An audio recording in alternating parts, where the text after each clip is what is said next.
bank. I found a beer bottle, and I had a screwdriver with a long shank on it that would go down in through the opening in the bottle. And I took the screwdriver, put it in the bottle, and I gave it a quick tap like that. That bottom come out of that bottle just slick and clear.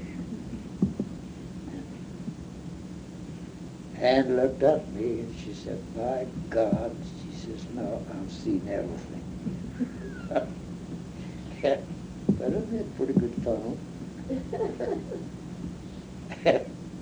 Was there another occasion that you were talking about when you stopped to help somebody out with car trouble out in the desert or someplace?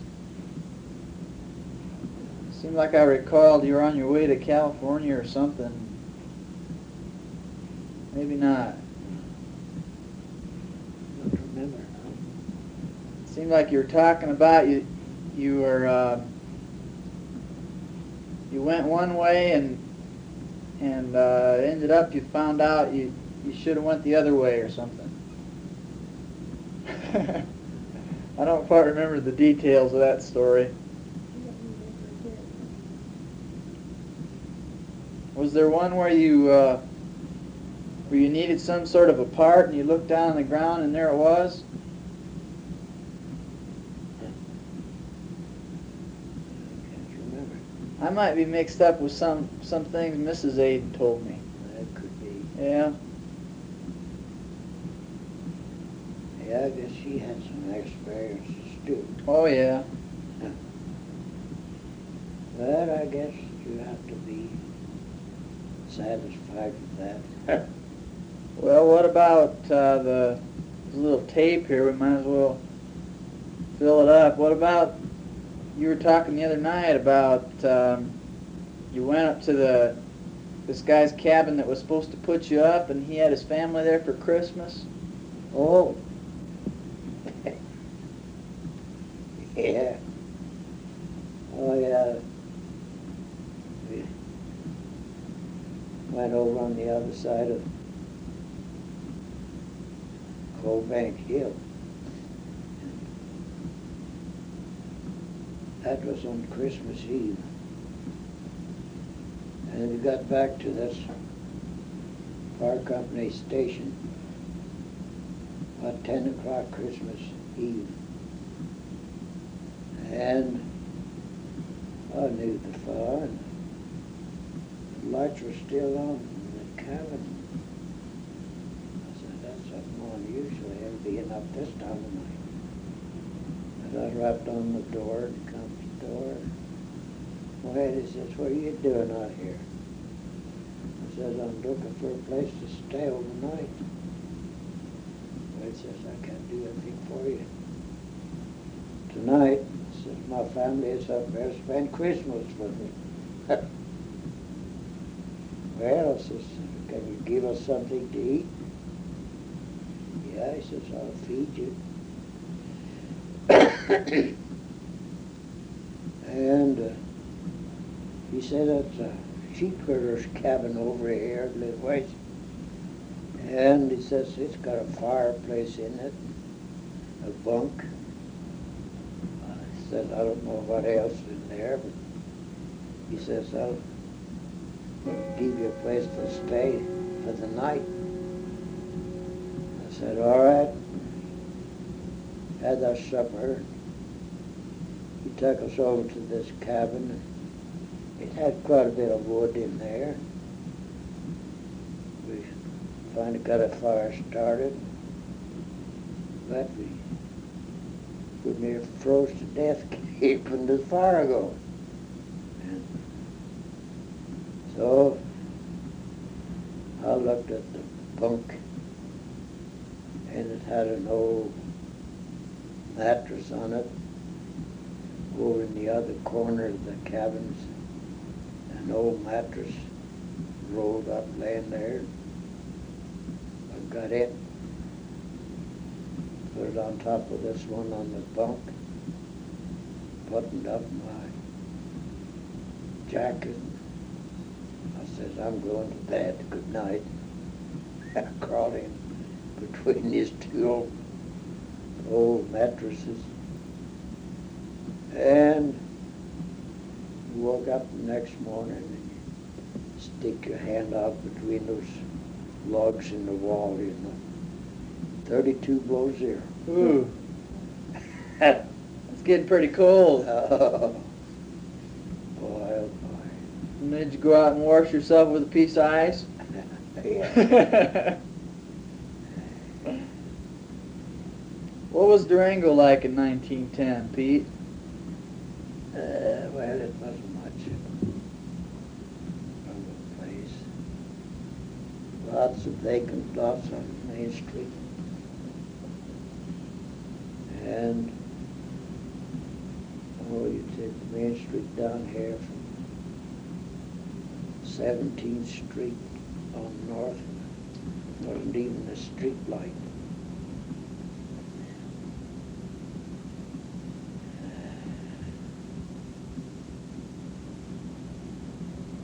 Was it mostly mining as far as work around here? I'll have to tell you about when I moved back to Durango from up the valley. That was in the 30s during the Depression. And they asked me to run on the city council. I said, all right. So I served first term on the council. The election come up. The second term, people asked me to run again. I decided I would. Well, if I run against me. And he said, yeah, he says, I'm going to get Pete out of there, he says. I don't like his idea of being on the council. So, election day come, the votes were cast, I don't know, been around 7,500 people voted. Counted the votes. This fella running against me got his own vote, and I got all the rest of them. That was sort of a landslide. Yeah. Did you help get the first sewer in there, didn't you? In Huh? the city? Did what? You got the first sewer in there, didn't you? Yeah, yeah. Yeah, you know, during the Depression, there's no work. And I was on the council. And we talked things over and we decided to get a sewer put in for Panama City. And we inquired about it. And the government said to put it in for $105,000. Well, that was lots of money at that time. And, but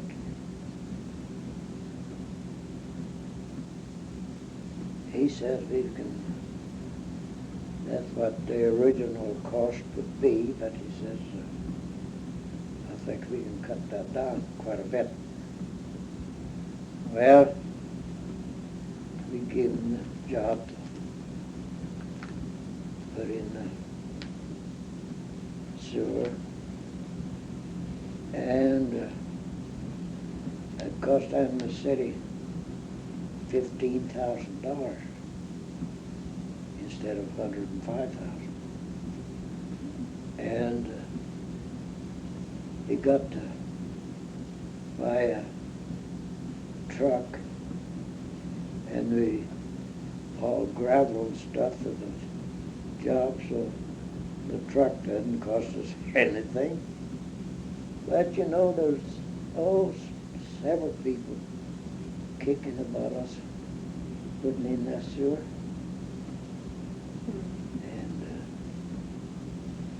even had us in court.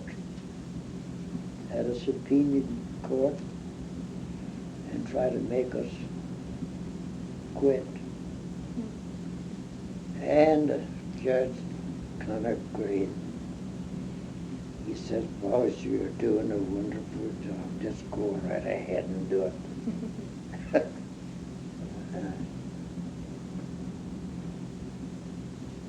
Yeah.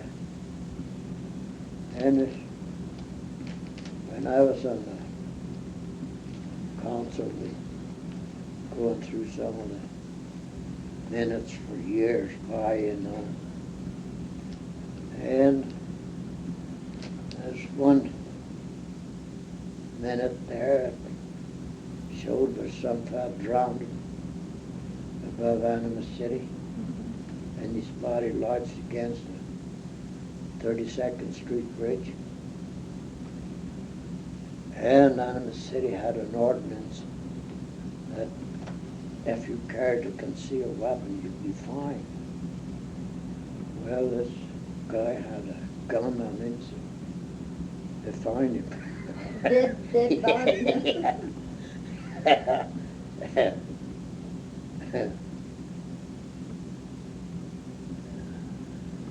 What kind of, what'd they mine out of that neglected mine? What kind of ore did they get? Gold. Yeah. How did they go about mining in those days? Was it just with a pick and all? Oh no. Drill. Shoot. Yeah. Italian kid come up, asked for a job, so the boss gave him a job knocking, tramming off the dirt, And by golly, he didn't work over 2 weeks until he high-graded the gold. They had a place in, it's just kind of a hole off of the main tunnel. It wasn't very deep, it just a few feet. And it had some pure gold showing right in there. And by God, this kid, he got next to it. He high-graded the stuff. He'd worked there 2 weeks. What's that mean, high grade? Steel. Oh. What'd he do, just take it out with the old dirt and stuff? Yeah. Well, the mining outfit was selling stock in the mine at the time, see, and they had this for bait, showing people what they had. Oh. And this kid, he takes that part of it. What'd they do to him? Oh, fired him.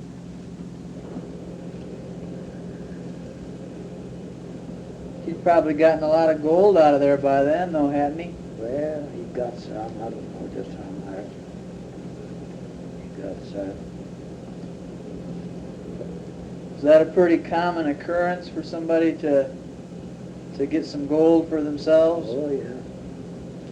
That's always been the case in mining, high grade.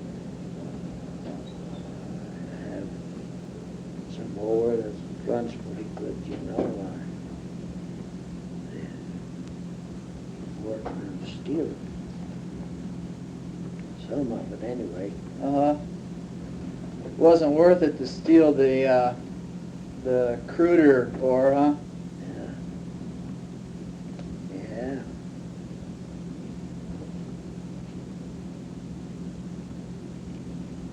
Well, Pete,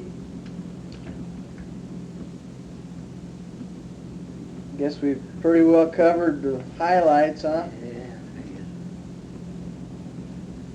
Probably forgot something, but I don't know what. A lot of Get the ones little that broke things. down suitcases and Oh, A lot of those things happen, but it's not worth mentioning.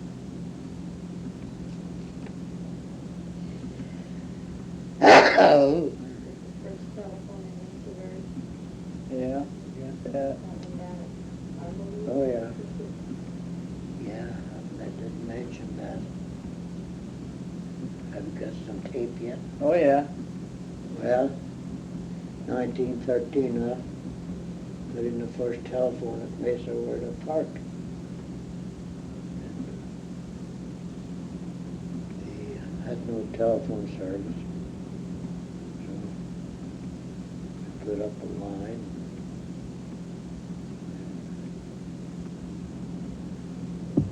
Put in the telephone, first one. And several years after that,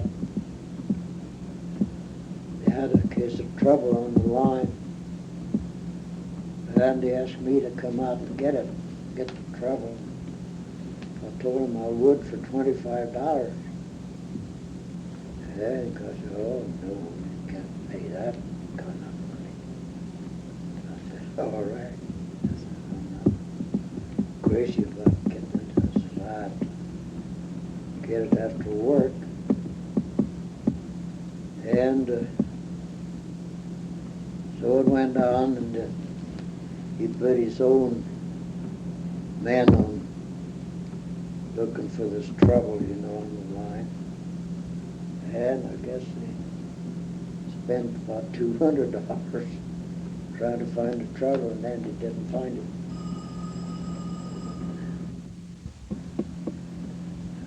So they spent $200 trying to fix it themselves, huh? Yeah. And we didn't have any luck finding it, so we went out and got it after night. And got the trouble about 11 o'clock that night. And I think it was well worth the $25 for. Yeah, I imagine they were glad to pay it by that time. Yeah. Yeah. I recall one other little incident that was sort of amusing. Was when this fellow was real thirsty and he was eating snow.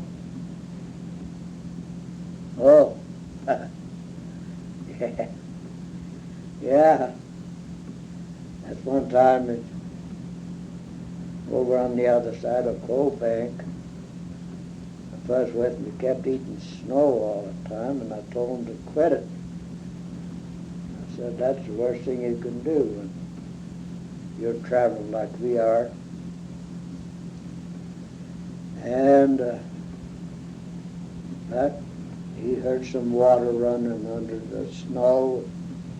He started digging for it. And I was, maybe 50, 75 feet ahead of him. Where I was, the water was out in the open, you know. And I asked him, I says, why don't you come up here and have a drink? And he come up there and he says, you asked me that you made me do all this digging for nothing. That make you more thirsty that when you eat snow?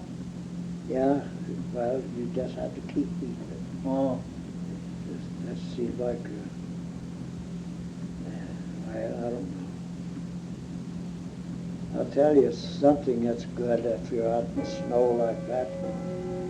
If you have a small pebble, rock, and put it in your mouth, and that will sure help you keep from wanting to drink.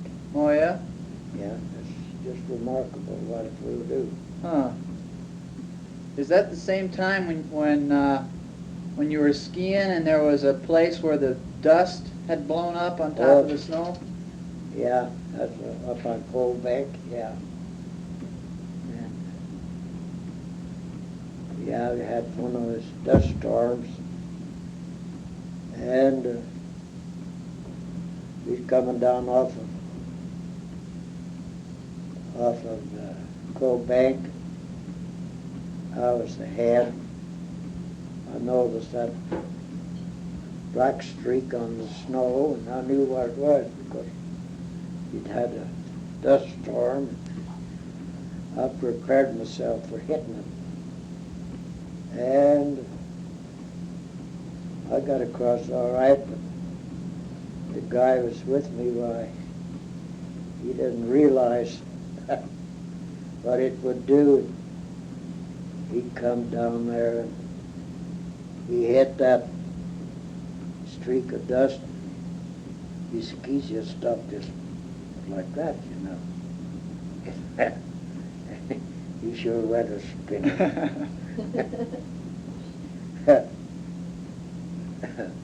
Well, I guess we better wrap this up so you can Yeah, I get guess. going. Oh, I might think of something else later on. It'll do for now anyway. Yeah, This is the beginning. Yeah, we got 3 hours worth here.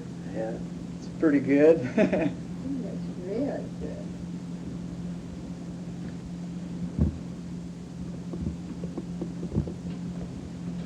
I gotta let that tape run out because it's got some other stuff on there. Well. See, what time do you have to leave here? About 3 o'clock? About 15 after 3. Give us about 30 minutes or a little more to get to the Oh, house. well.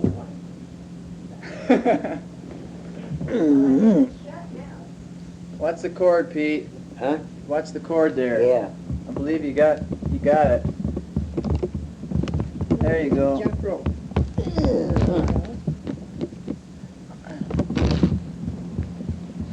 I didn't hear you say that anything about them all being lies. Huh? I didn't hear you put on the tape that they're all lies. Oh, I'll do that later on. You will. I'm gonna take this down and see if I get a Okay. copy. Why don't you take us to the hospital? Well, Crowder's giving the keys to their car, so I can use. Oh, okay. And you say you're going to take us up there and go. Leave us there for a little while. I don't care. I might as well use theirs since I Okay, here. got these. Get me 4 sets of them. Okay. Hopefully that's coming. Okay. Oh yeah. Because I know if I go up there with one, then they're all going to want a set. I know. Yeah, and then I'll keep the one set of them, and if he wants some, send it. Yeah, I might later on get some more. I know because it's good. So Yeah. possibly, you know, his daughter, someone. Yeah. Maybe his grandson. Claudia, who knows? Other people. Yeah. When his grandson was here, he taped some of his stories, but he didn't get too many. Yeah, there'll be a lot of people.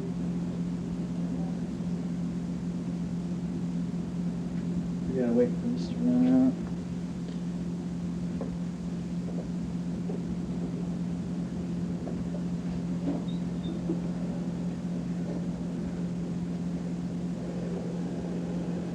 Do you know how old Annie is? What? Do you know how old Annie is? I know she's older than mom. She's in good just shape. so strong, around. Yeah, she's in good shape. Did it? Here you are. Thank I don't think I'll wear one. I better lay it out or I'll forget it. So when I leave this up to home. It's hot out there. You said hot out there. Warm, nice. Outdoors? You better wear a sweater. Huh? Yeah, it's nice. You leave it on though.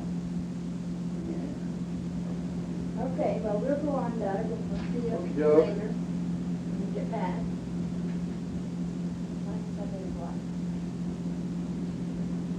Ready?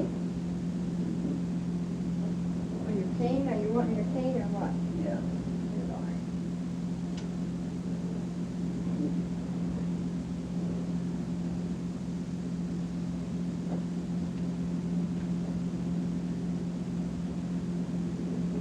No, Doug's gonna, Huh?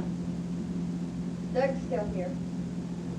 You wanna lock it Yeah. door or? I don't know, we won't be that long. No, I'm not gonna go, Pete. Oh,